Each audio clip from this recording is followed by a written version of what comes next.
하나님 은혜가 사랑하는 성도님들의 삶과 사역 그리고 가정 위에 함께 하시기를 바랍니다. 하나님께 올려드린 모든 기도가 응답이 되고 특히 가정에서 남편과 아내, 부모, 사랑하는 자녀들이 주께 돌아오는 성령의 역사를 경험하는 해가 되시기를 바랍니다. 또 2025년에는 마음에 들은 말씀이 다 심겨서 하나님 말씀에 즉시 순종함으로 우리 모두의 삶에 하나님의 새로운 역사들이 시작되기를 바랍니다.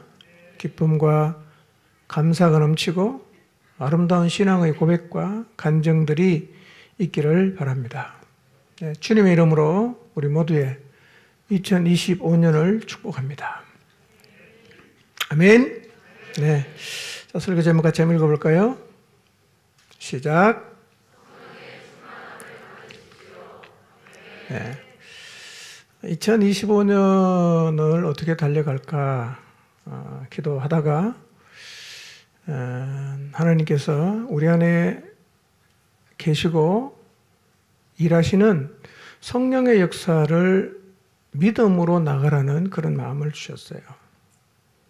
24년 표를 혹시 기억하십니까? 읽어보겠습니다. 시작. 예, 바람이 좀 불었습니까?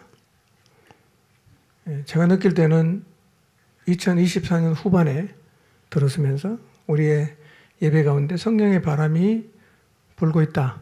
이걸 제가 좀 느꼈어요. 자, 25년도 표를 한번 볼까요? 시작.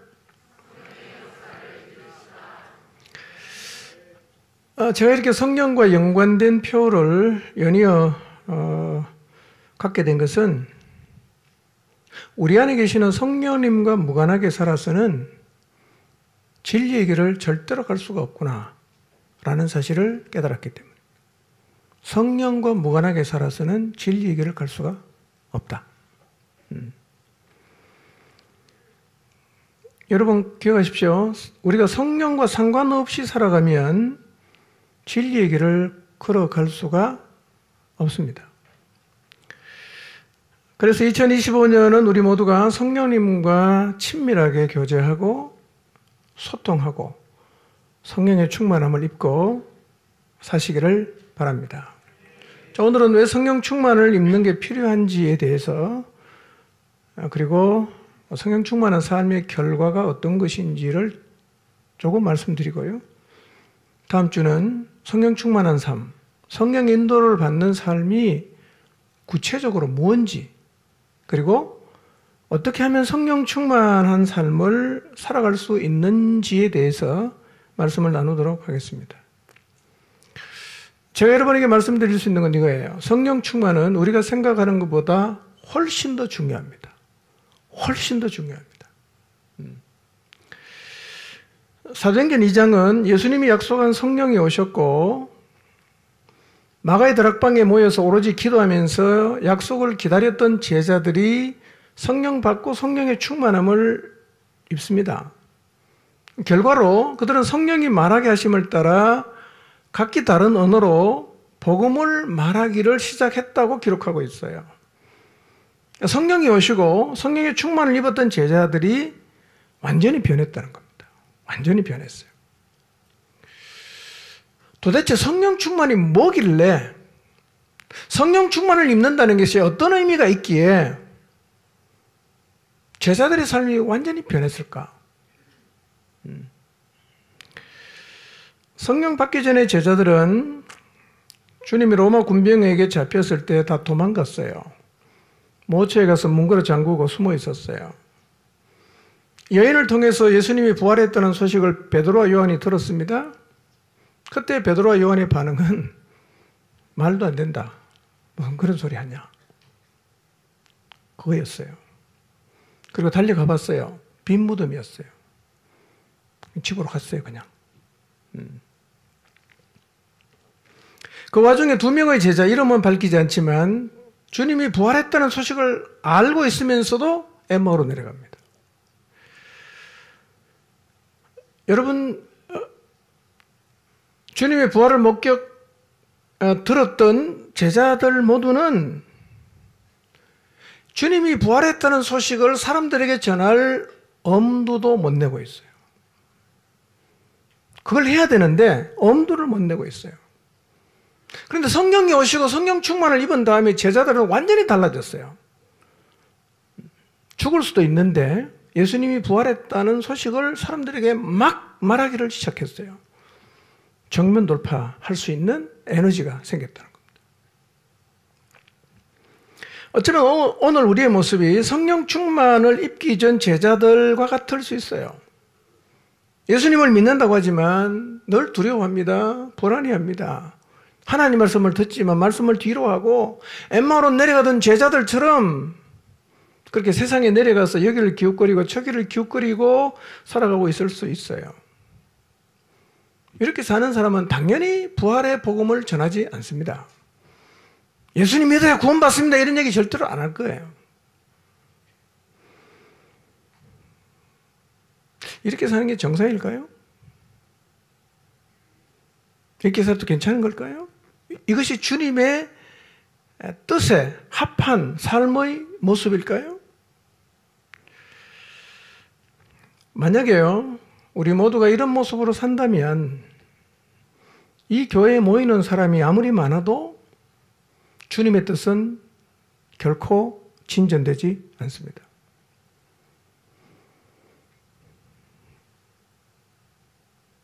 그런데 이런 우리와 비슷한 모습으로 살던 제자들이요, 성령 충만함을 입고 나서 사람들이 완전히 변했어요.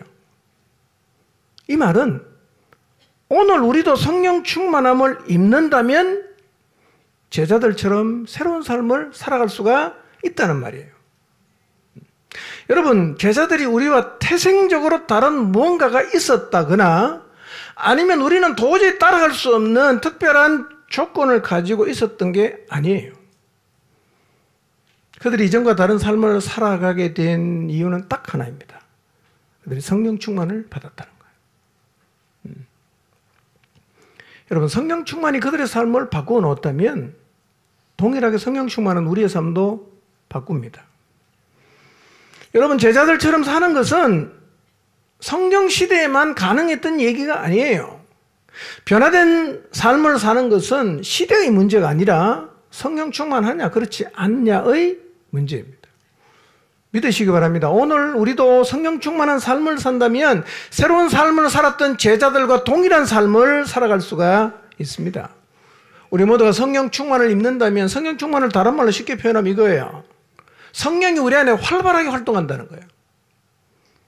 예. 성령이 우리 안에서 활발하게 활동하면 우리도 새로워질 수 있습니다. 성령이 우리 안에 활발하게 활동하면 어떤 일이 일어날까요? 성경 전체에 성령이라는 단어를 딱 선구사전으로 치면 몇 번 나오느냐면 197번 나와요. 그 197개 구절을 쭉 읽어보면 성령께서 활동하시면 어떤 일이 일어나는지를 우리가 대충 알 수 있어요. 굉장히 다양해요. 어쩌면 성령 충만의 모습은 삶의 전 영역에서 나타납니다. 꼭 기도할 때만 나타나는 건 아니에요. 성경 읽을 때만 나타나는 건 아니에요. 다음 주에 제가 좀 구체적으로 말씀드리고요. 성령이 우리 안에 활발하게 활동할 때 어떤 일이 일어나는가? 제목만 몇 가지 좀 말씀드리겠습니다. 성령이 우리 안에 활발하게 활동할 때 나타나는 현상은요, 우리가 성령의 인도를 받게 돼요. 성령이 예수님을 이끌었거든요. 성령이 바울 일행을 이끌었잖아요. 그처럼 우리의 인생도 이끄세요. 그리고 성령이 활발하게 활동하면 그 성령께서 우리를 진리의 길로 인도하십니다. 그리고 성령은 우리 안에 능력을 행하세요. 성령이 활발하게 활동하면 치유의 기적이, 능력이 일어나게 되어 있습니다. 그리고 성령이 우리 안에 활발하게 활동하면 우리가 그분이 원하시는 곳으로 가게 돼요. 성령은 우리에게 하나님 말씀을 생각나게 합니다. 우리 감동시킵니다. 새롭게 하십니다. 때로는 감사기도 해요. 위로하기도 합니다. 거룩하기도 합니다. 우리에게 말씀하시기도 합니다. 우리를 보시며 탄식하며 기도하기도 합니다. 우리를 하나 되게 하고 은사를 주시기도 합니다. 잘못된 길을 가면 막기도 하시고 새로운 길을 열어주시기도 하십니다.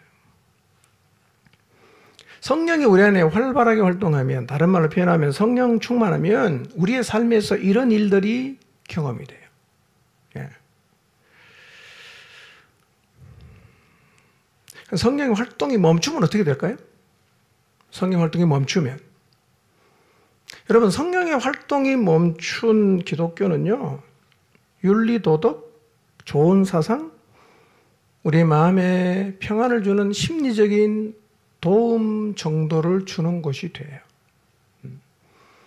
여러분, 예수님 믿고 교회 와서 계속 마음의 평화를 얻기 위한 설교를 해달라고 요청하지 마십시오. 그건요, 아주 그 수준이 낮은 거예요.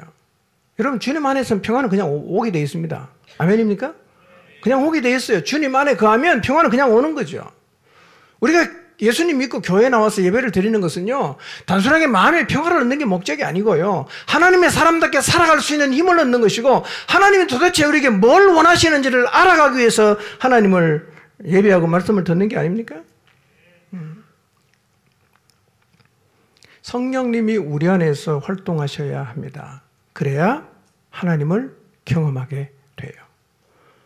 여러분, 성령님은요, 경험할 수 있는 하나님이에요. 경험할 수 있는 하나님이에요. 우리가 성령님을 경험하면요, 논리적으로 설명할 수 없는 신비한 일들을 경험하게 돼요. 우리의 신앙생활에서 일어나는 모든 일을 다 설명할 수 있다면 그게 오히려 이상한 거예요. 만약에 우리의 신앙생활에서 일어나는 모든 일을 100% 설명이 된다, 초월적인 영역이나 말로 설명할 수 없는 신비한 영역이 하나도 없다면 성령 역사가 없기 때문이에요. 여러분, 우리를 창조하신, 광대하신, 너무너무 크신 하나님이 역사하시는 방식을 우리가 어떻게 다 이해하겠어요? 이해 못합니다.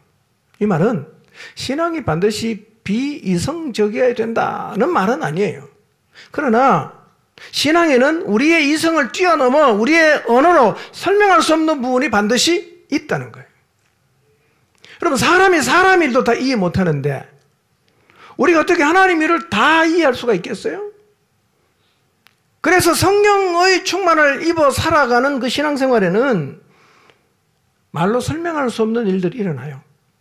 일어나야 됩니다, 여러분. 자, 여러분 보세요. 성령의 인도를 받는 일을 어떻게 설명할 수 있죠? 어느 날 기도하다 갑자기 따다다다다 막 이제 방언을 막 말하기 시작합니다. 그거 어떻게 설명할 수 있어요? 어떤 사람 기도하다가 따다다다 하는 걸 다 통역을 해줘요. 예. 어떤 사람은 말씀을 듣다가 말씀을 받아들이고 가치가 변화되고 인격이 변화되고 완전히 새로운 인생을 살아간단 말이에요. 일이 어떻게 일어났죠? 설명이 안 되는 거예요. 어떻게 설명합니까? 우리가 믿음을 가지고 있는 것, 믿음을 가지게 된 것도 사실은 설명할 수 없는 신비로운 부분이죠.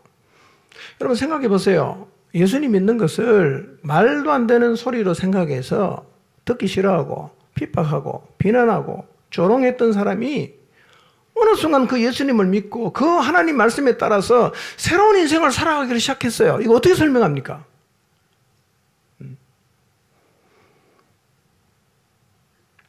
이런 일이 바로 성령께서 하시는 일입니다. 성령께서 우리 안에 활발하게 활동하면 초월적이고 신비적인 경험을 하게 됩니다. 그리고 이렇게 성령이 우리 안에 활동해야 진정한 신자다운 삶을 살아갈 수 있어요.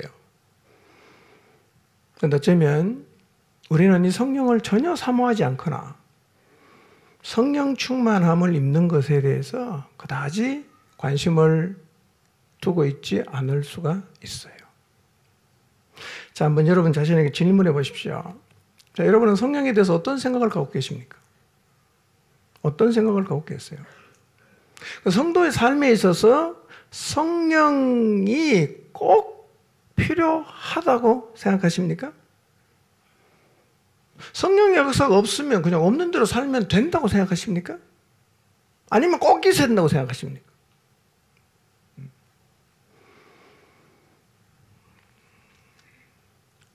성령이 필요합니까? 꼭 성령 충만을 입어야 됩니까? 만약에 우리가 정말 성령 충만을 입어야 된다고 생각한다면 우리가 성령 충만을 사모할 거예요. 기도할 거예요. 기대할 거예요. 네. 이런 생각을 하고 있는 사람이 많을 수 있어요. 성령은 우리가 믿을 때 오셨으니까 잘 모시고 있으면 된다. 성령 충만을 입으면 좋겠지만 뭐 성령 충만 안 입어도 지금까지 해왔던 내 나름의 방식대로 신앙생활을 하면 된다고 생각을 하거나, 성령 충만은 예수님을 잘 믿겠다고 하는 아주 높은 수준의 그리스도인들이 추구하는 것이고, 나 같은 보통 사람은 뭐 그다지 관심을 두지 않아도 된다고 생각을 해서 굳이 뭐 내가 성령 충만을 받겠다고 뭐 그렇게 하나님 앞에 기도할 이유를 갖지 못하고 있을 수도 있습니다. 한번 들어보십시오. 어떻습니까?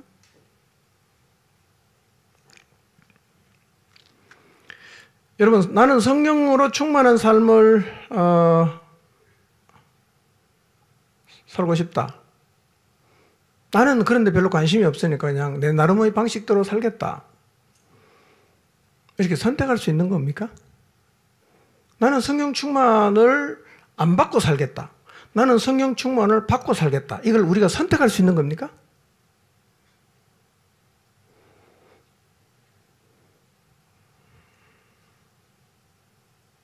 왜 성령의 인도를 받는 게 중요하고 왜 성령 충만을 입는 게 중요할까요? 자, 오늘 그걸 한번 살펴보겠습니다. 성령 충만을 입는 게 얼마나 중요한 일인가? 예. 성령의 인도를 받는 삶을 사는 게 얼마나 중요한가? 그걸 좀 생각해 보도록 하겠습니다. 자, 질문입니다. 예수님에게 성령이 필요했을까요? 예수님에게.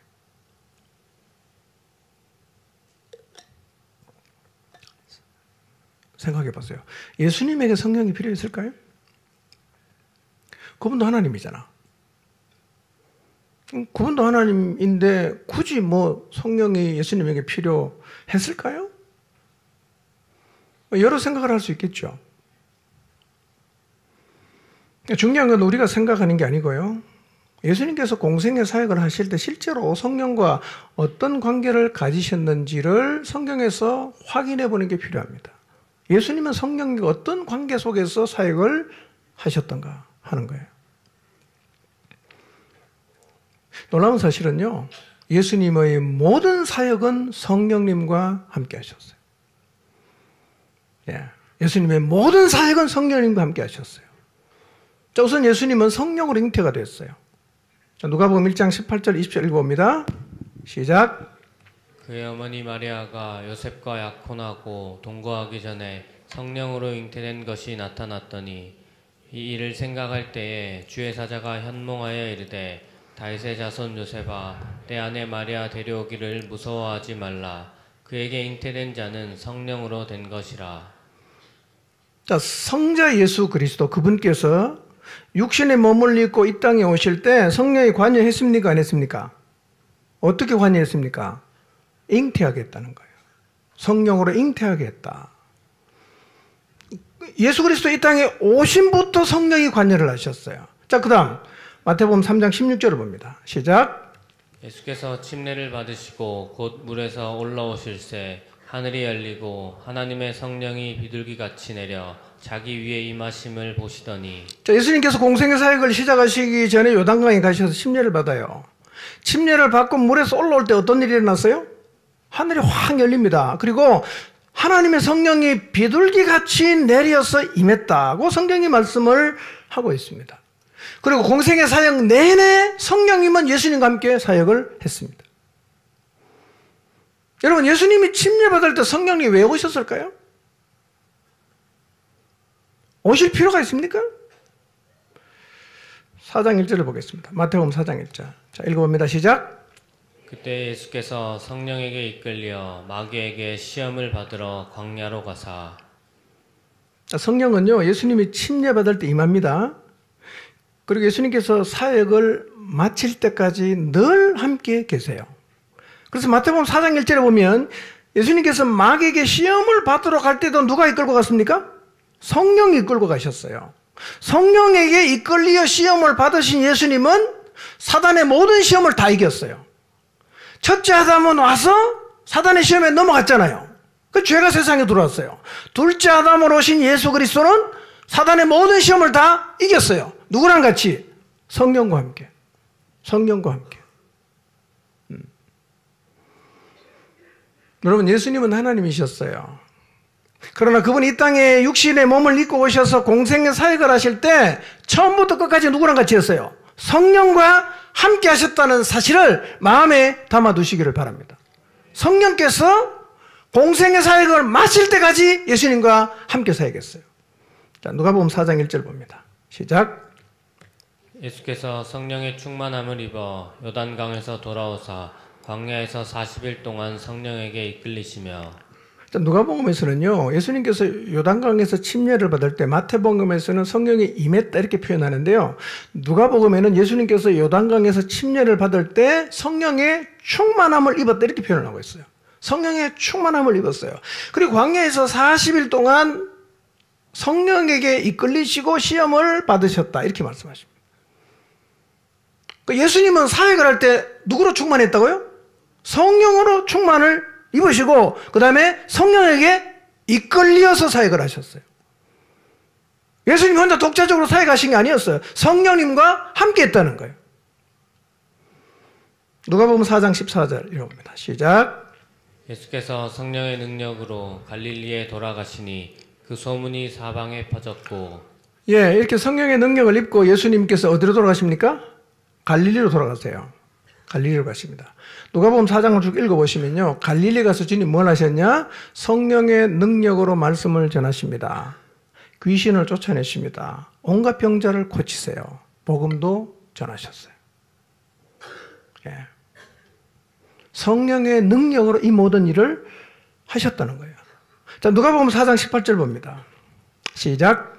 주의 성령이 내게 임하셨으니 이는 가난한 자에게 복음을 전하게 하시려고 내게 기름을 부으시고 나를 보내사 포로된 자에게 자유를, 눈먼 자에게 다시 보게 함을 전파하며 눌린 자를 자유롭게 하고. 안식일에 예수님께서 갈릴리 지역의 나사렛 회당에서 선지자 이사야의 글을 읽어요.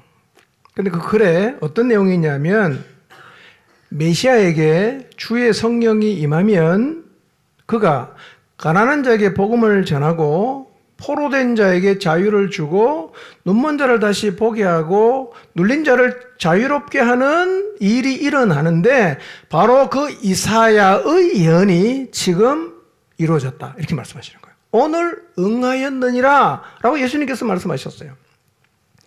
그러니까 구약의 이사야 선지자도 메시아가 와서 오면 메시아에게 성령이 임하심으로 이런 일들을 하게 될 거라고 예언을 했어요. 그리고 그 예언이 성취가 됐다는 거예요. 그러니까 이사야 예언에도 메시아는 누구랑 같이 동력하는 거예요? 성령과 함께 동력한다고 예언했고 그 예언은 이루어졌단 말이에요. 예수님은 모든 사역을 누구랑 같이 합니까? 성령님과 같이 했어요.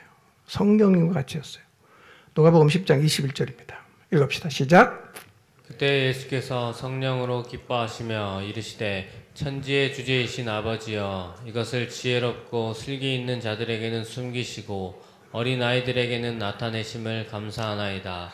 옳소이다. 이렇게 된 것이 아버지의 뜻이니이다. 자, 각 지역과 동네로 보냄을 받은 70명의 제자가 전도로 갔어요. 너무나 흥분해서 돌아옵니다. 그들이 흥분한 이유는 이거예요. 귀신들이 우리에게 항복합니다. 와, 귀신 우리에게 항복하더라. 너무너무 기뻐한단 말이에요. 그때 예수님이 21절에 뭐라고 말씀하십니까? 성령으로 기뻐하셨다. 성령과 함께 기뻐하셨다. 이렇게 말을 해요. 그리고 여러분, 예수님의 사역은요, 늘 성령과 함께 하신 거예요. 성령과 함께 기사를 행하시고, 성령과 함께 표적을 행하시고, 성령과 함께 병을 고치시고, 성령과 함께 귀신을 쫓아내시고, 다 그렇게 하셨다는 거예요. 여러분, 하나님이신 예수 그리스도가 이 지상에서 사역을 할 때 성령과 함께 성령의 충만을 입고 하셨다면 하물며 우리들이겠습니까? 우리가 성령과 동역하지 않고 성령의 충만을 입지 않고 어떻게 이 땅에서 하나님이 원하시는 일을 감당할 수가 있겠어요? 주님은 성령과 함께하는 게 얼마나 중요한지를 아신단 말이에요. 그래서 이 땅에 계실 때에도 제자들에게 성령이 온다는 얘기를 자주 하셨어요. 참, 성경을 볼까요? 요한복음 14장 26절입니다. 자, 읽어봅니다. 시작. 보혜사 곧 아버지께서 내 이름으로 보내실 성령 그가 너희에게 모든 것을 가르치고 내가 너희에게 말한 모든 것을 생각나게 하리라. 네, 성령의 역할이 뭔지를 주님은 너무 잘 아세요. 성령과 함께 성령의 충만을 입고 사역을 감당하고 있어요. 예수님 말씀하시는 거예요. 내가 이 땅을 떠난 후에 지금 나와 함께하는 이 성령을 하나님 아버지께서 내 이름으로 너희에게 보내신다. 이렇게 말씀하십니다. 내 이름으로 너희에게 보내신다. 그리고 그분이 오시면 모든 것을 가르치고 내가 이 땅에 살면서 너희에게 했던 모든 말을 다시 생각나게 할 거다고 말씀을 하셨어요. 자, 요한복음 15장 26절입니다. 시작. 내가 아버지께로부터 너희에게 보낼 보혜사 곧 아버지께로부터 나오시는 진리의 성령이 오실 때에 그가 나를 증언하실 것이요. 똑같은 얘기입니다. 내가 아버지께로부터 너희에게 보낼 보혜사. 내가 아버지께로부터 너희에게 보내실 보혜사 뭐지요? 성령이라는 거예요.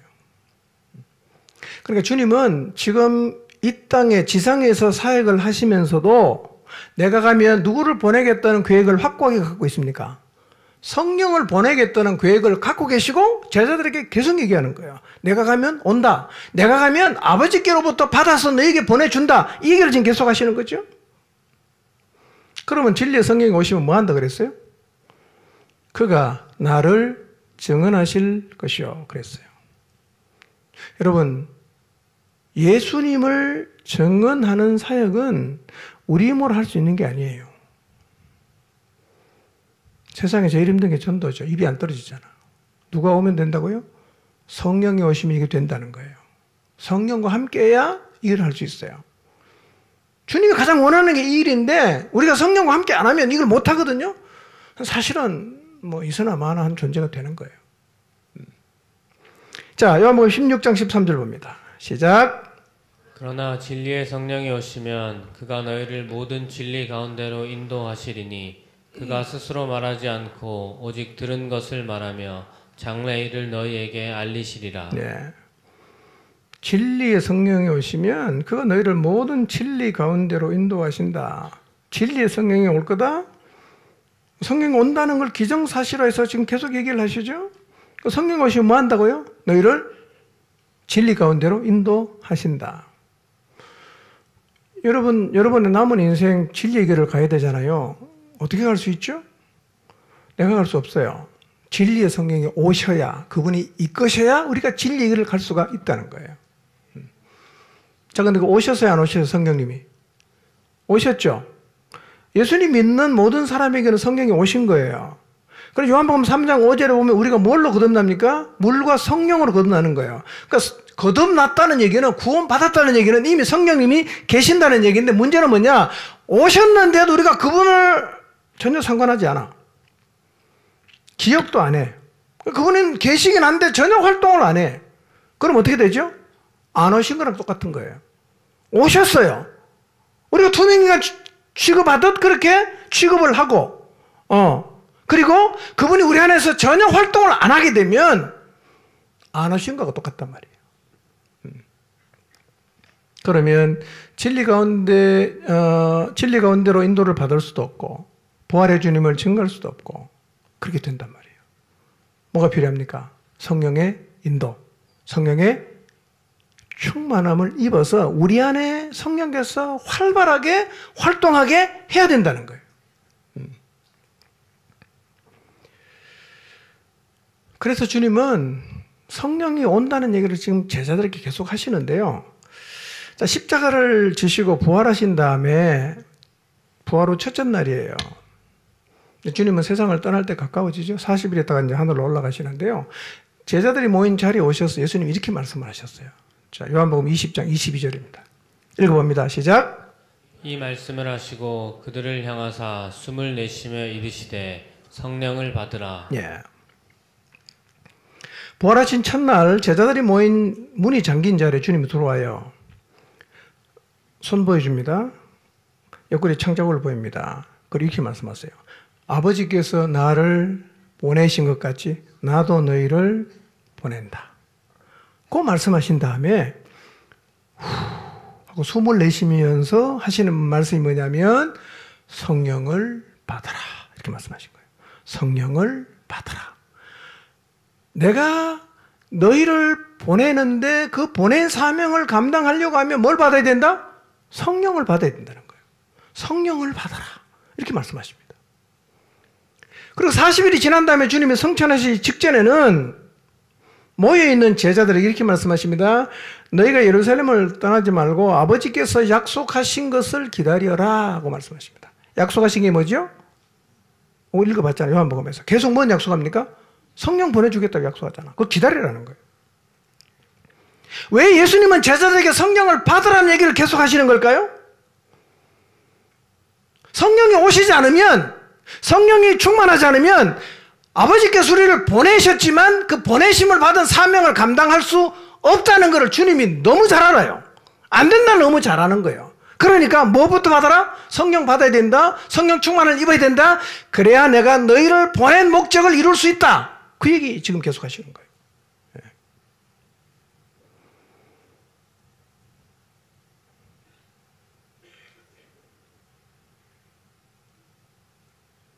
예수님 자신이요, 공생애 사역을 하실 때 성령과 함께 함으로 아버지께서 보내신 뜻을 다 이루셨어요. 십자가에 죽으시고 부활하심으로 다 이뤘어요. 그리고 부활하신 다음에 제자들에게 니네들 성령 받아야 된다 라고 하시는 말씀은 뭐냐면, 이제 주님은 떠나잖아요.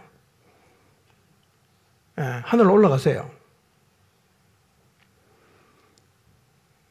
그럼 주님께서 남겨진 제자들이 주님의 보냄을 받아서 이 땅에서 주어진 사명을 감당을 해야 되는데 니네들 그 사명을 제대로 감당하려고 하면서 매우 중요한 사항을 인계해 주는 거예요. 그 뭐죠? 내용이 성령을 받으라는 거예요. 성령의 충만을 입어야 된다. 이게 이 땅을 떠나시면서 주님께서 남아있는 제자들에게 가장 중요하게 생각해서 인계해 주는 거예요. 성령을 받아라. 이렇게 말씀하시는 거예요. 우리 간호사가 많은데요. 병원에 가면 간호사가 근무 교대할 때 다음 근무자가 꼭 기억해야 되는 중요 사항들을 차트에 기록해서 인계를 하죠. 그러면 그 다음에 들어온 근무자는 앞에 없었지만 뭐가 지금 중요하게 돌봐야 되는 것인지를 인계를 받고 그 인계사항을 토대로 환자를 돌보죠. 그것과 같은 거예요. 예수님이 이 땅에 영원히 계시질 않아요. 십자가의 죽음과 부활을 통해서 구원의 역사를 완성하셨습니다. 이제 하늘로 가실 거예요. 가시면서 남겨주시는 가장 중요한 인계사항이 뭡니까? 내가 너에게 성령을 보내준다. 성령을 반드시 받아야 된다. 성령의 충만을 입어야 된다. 그래야 내가 너희를 보낸 그 사명을 감당할 수 있다. 라고 이 사실을 인계하신 거예요.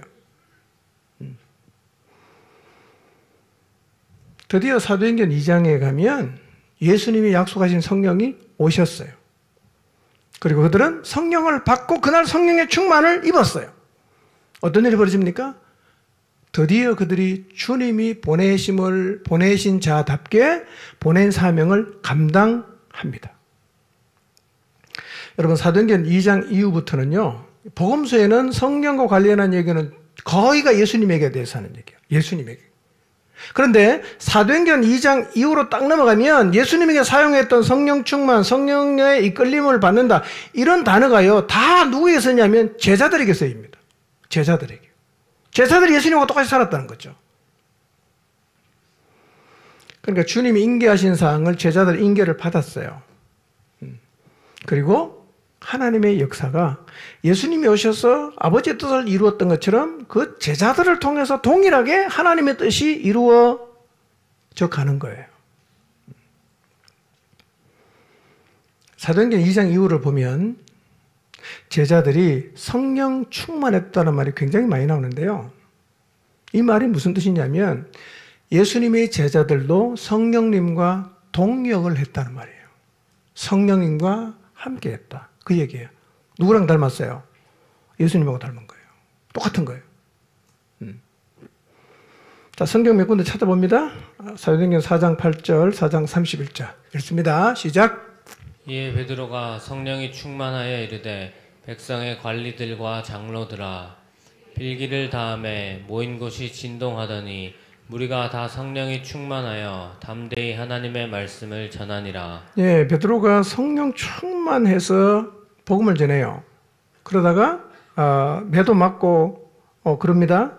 31절 이 소식을 들었던 예루살렘의 교인들이 열심히 기도합니다. 그리고 빌기를 다음에 모인 곳이 진동했다. 막 흔들렸다는 거예요. 흔들렸다. 그 다음에 어떤 일이 벌어집니까? 다 성령 충만함을 받았어요. 그리고 뭐 합니까? 복음의 증인되는 거예요. 그럼 성령께서 우리 안에 활발하게 활동하실 때 나타나는 주요한 현상 중에 하나는 복음의 증인되는 거예요. 예수 그리스도를 증언하는 거예요.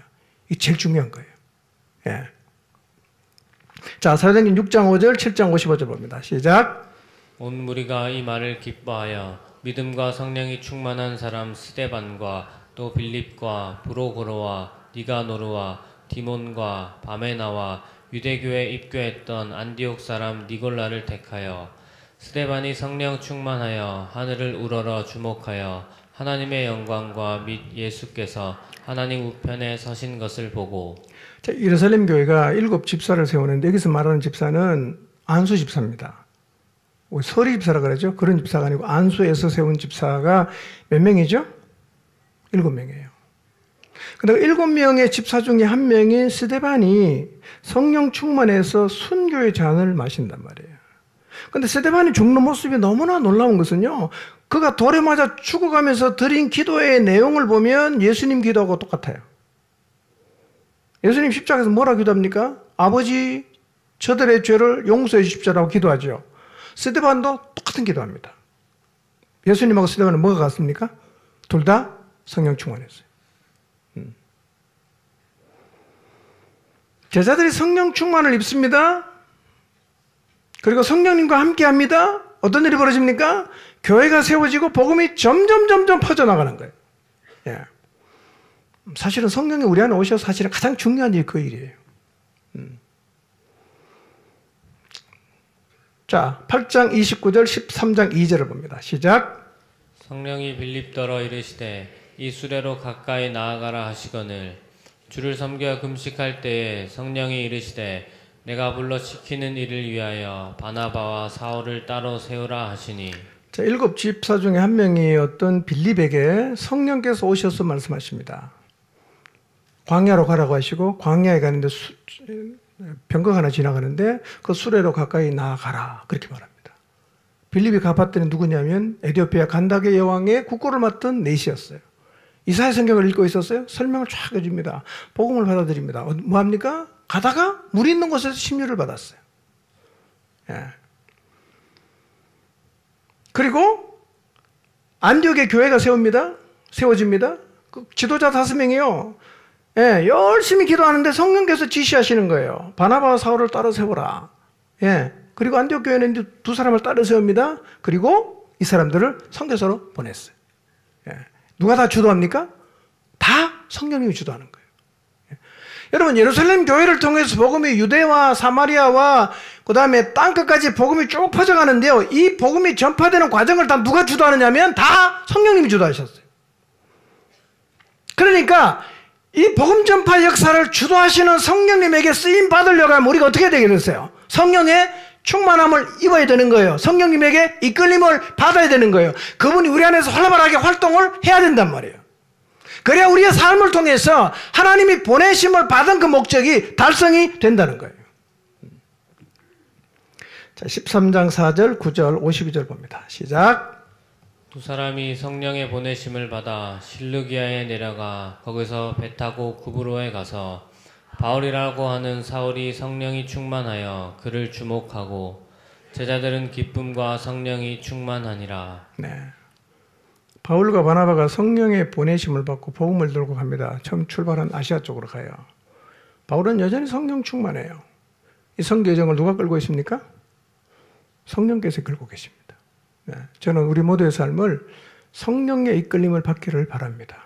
예, 그래서 여러분의 삶을 통해서 여러분의 가족, 여러분 주변에 있는 많은 사람들에게 빌립에게 말씀하시듯이 그렇게 누구에게 가라 이렇게 말씀하시고 우리는 순종해서 가고 복음을 전하고 예수님 믿고 이게 다 누가 주도합니까? 이게 다 성령이 하시는 일이에요. 예. 성령의 역사를 보면요, 꼭 여러분이 기도할 때만 성령이 말씀하시는 건 아니고요, 성경 읽을 때만 성령이 역사하시는 게 아니라 성령 우리의 삶 전체에서 우리 가운데 역사하시고 어쩌면 여러분은 이미 성령의 인도를 많이 이미 받고 있어요. 그 다음 주 제가 설명해 드리겠습니다.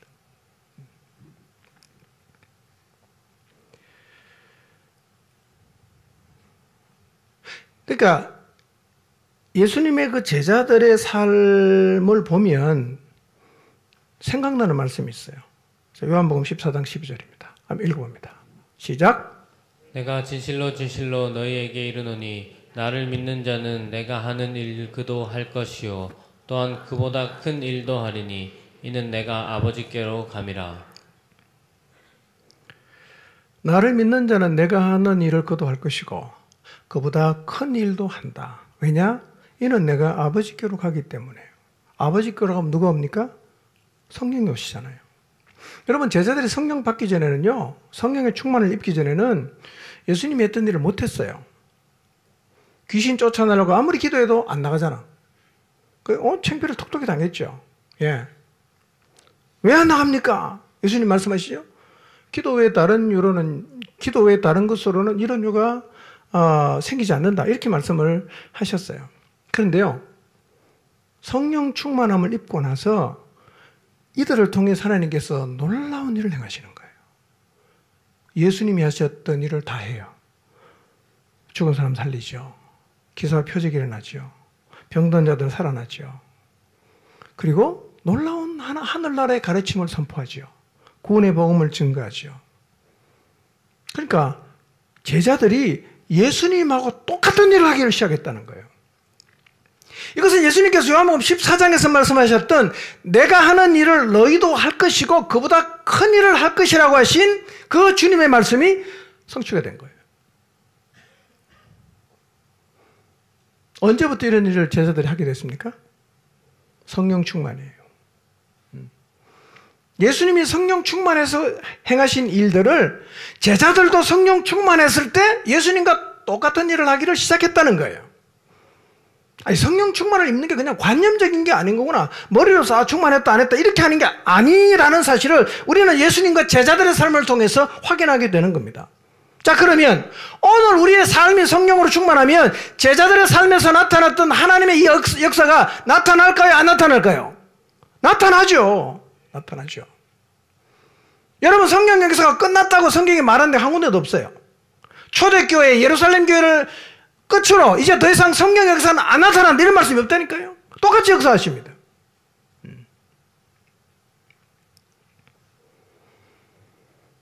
제자들이요, 성령 충만을 입고 엄청난 경험을 합니다. 자기들도 깜짝 놀랐을 거예요. 내가 뭔데? 나 같은 평범한 인간을 통해서 이렇게 놀라운 일이 일어나는 거 굉장히 아마 흥분했을 거예요. 그리고 나서요, 이 제자들이 자기의 제자들에게 뭐라고 말하는지 아세요? 예수님이 자기들에게 했던 중요 인계사항을 그대로 넘겨주는 거예요. 뭐라고 말했을까요? 성령 충만을 받으라는 거예요. 니네도 성령 충만을 받아라. 이렇게 말합니다. 자, 에베소 5장 18절, 갈라디아서 5장 25절 읽습니다. 시작. 술 취하지 말라. 이는 방탕한 것이니 오직 성령으로 충만함을 받으라. 만일 우리가 성령으로 살면 또한 성령으로 행할지니. 이것은 바울이 에베소 교인들에게 보내는 편지인데요. 그러니까 예수님의 제자의 제자에게 보내는 거예요. 여기에는 우리가 포함될까요? 안 될까요? 당연히 포함되겠죠. 뭐라고 말씀하십니까? 오직 성령으로 충만함을 받아라.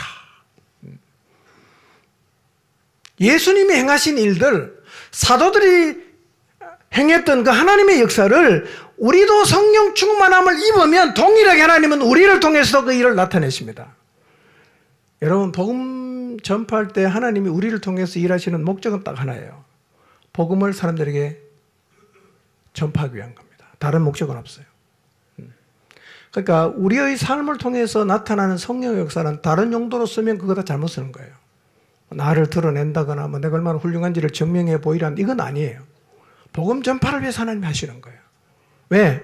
한 영혼이 구원받는 게 너무 중요하니까 뭘 어떻게 해서라도 그들이 하나님이 살아계신다는 사실을 깨닫고 예수 그리스도가 구원자라는 사실을 깨닫고 믿기를 원하시기 때문에 하나님이 하시는 거예요. 은사는 복음 전파, 한 영혼을 건지기 위해서 필요한 거죠. 다른 용도로 쓰면 안 돼요. 예. 개인을 위해서 내가 얼마나 훌륭한지를 보여주기 위해서 쓰시면 그건 잘못 쓰는 겁니다. 예. 교회에 유익이 안 되는 은사는 쓰면 안 돼요.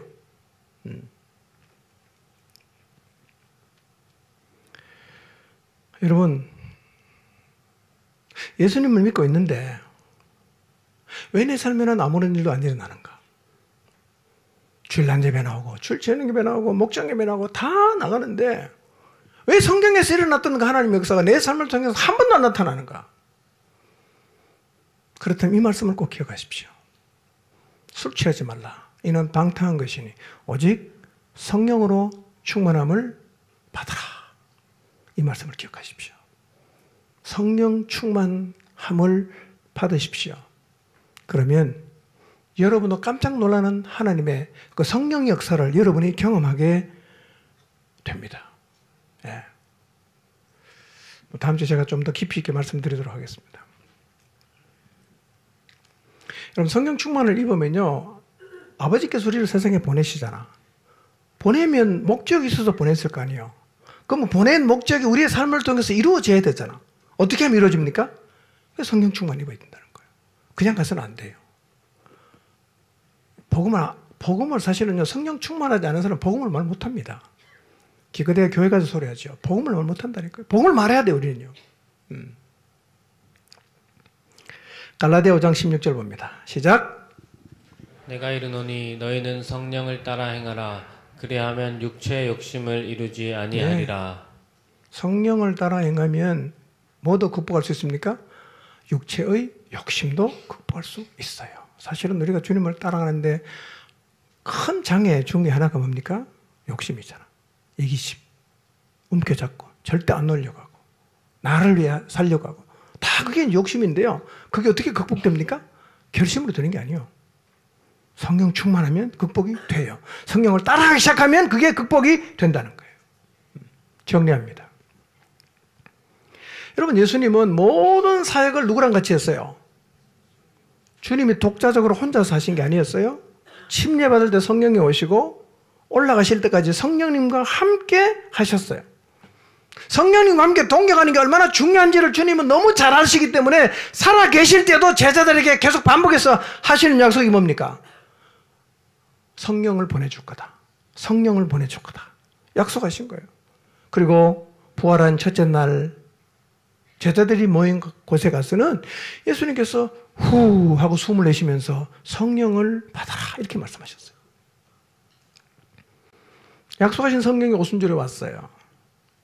제자들이 성령 충만을 입었어요. 놀라운 일이 일어납니다. 제자들이 예수님이 하셨던 일을 똑같이 하는 거예요. 똑같이 하는 거예요. 성령의 충만과 인도를 받는 삶이 얼마나 대단한지를 제자들은 경험했어요. 아하, 보냄을 받은 자의 삶을 제대로 살려가면 성령 충만을 받아야 되는구나. 이걸 경험으로 깨닫습니다. 그리고 자기의 제자들에게 예수님이 자기들에게 하셨던 것과 똑같은 얘기를 하는 거예요. 뭐 해라? 성령 충만을 받아라. 이렇게 얘기한단 말이에요. 여러분 모두 성령 충만을 받으시기 바랍니다. 기억하십시오. 선택이 아니에요. 나는 성령 충만 안 받고 신앙생활을 결정했다. 그런 거 없어요. 주님의 보냄을 받은 자다운 보내신 목적을 여러분의 삶을 통해서 이루기를 정말 사모하는 마음이 있다면 반드시 성령과 함께 해야 되는 거예요. 여러분 혼자 못합니다. 누가 너무 잘하십니까? 우리 주님이 너무 잘하시는 거예요.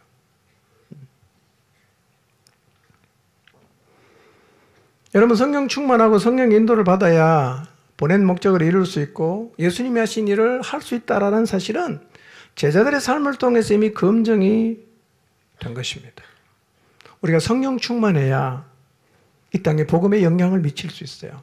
우리가 성령 충만해야 멸망을 향해 가는 영혼을 건져내는 일을 할 수가 있습니다.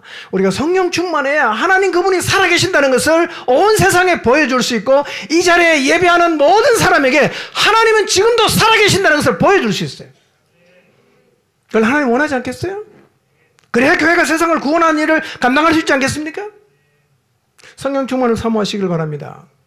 그리고 성령이 우리 모두의 마음 가운데 활발하게 활동하는 삶을 살아가게 되시기를 주님의 이름으로 축복합니다.